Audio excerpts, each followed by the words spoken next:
Praise the Lord. கர்த்தராகிய இயேசு கிறிஸ்து நாமத்தினால உங்களை மீண்டும் சந்திப்பதில் எனக்கு மிக்க மகிழ்ச்சி. சில மாதங்களாக உங்களை தொடர்பு கொள்ள முடியல, போஸ்ட் பண்ண முடியல சில காரணங்களால். ஆனாலும் இப்பொழுது இந்த ஊழியத்தை தேவன் தொடர கிருபை செய்தபடியினால் தேவனுக்கு நன்றி செலுத்துகிறேன். இப்பொழுதும் கூட நம் வசனத்துக்கு கடந்து செல்லலாம். யாத்ராகமம் 8ஆம் அதிகாரத்தில் 19வது வசனத்தில், மந்திரவாதிகள் பார்வோனை நோக்கி இது தேவனுடைய விரல் என்றார்கள். தேவனுடைய விரல் எந்த இடத்துல இருக்குதோ அந்த இடத்துல மந்திரத்துக்கோ தந்திரத்துக்கோ இல்லை செய்வினைக்கோ எந்த வித சான்ஸும் கிடையாது.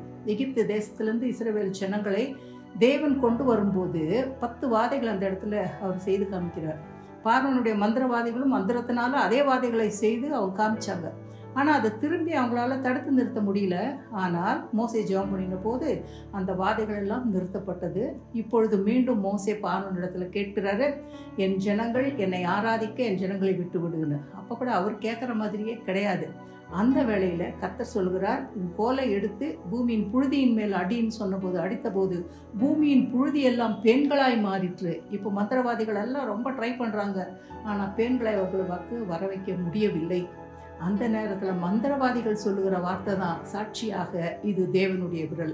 இன்றைக்கு இந்த வீடியோவை பார்த்துட்டு இருக்கிற உங்களுக்கு நான் சொல்கிறேன், எப்படிப்பட்ட மந்திரமாக இருந்தாலும் தந்திரமாக இருந்தாலும் கட்டுகளாக இருந்தாலும் செய்வினைகளாக இருந்தாலும் இந்த வீடியோ பார்த்துட்டு இருக்கிற உங்களுக்கு இன்றைக்கு விடுதலை. செபிப்போமா?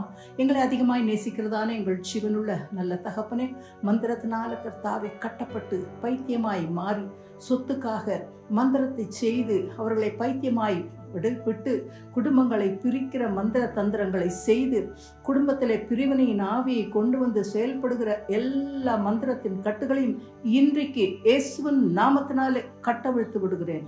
என் தேவனுடைய விரல் இந்த இடத்துல கிரியை செய்கிறபடியினால் உமக்கு நன்றி. இதை பார்க்கிற ஒவ்வொரு பிள்ளைகளும் விடுதலை பெற்றுக்கொள்ளட்டும். இயேசுவின் நாமத்தினால பிதாவே, ஆமேன், ஆமேன்.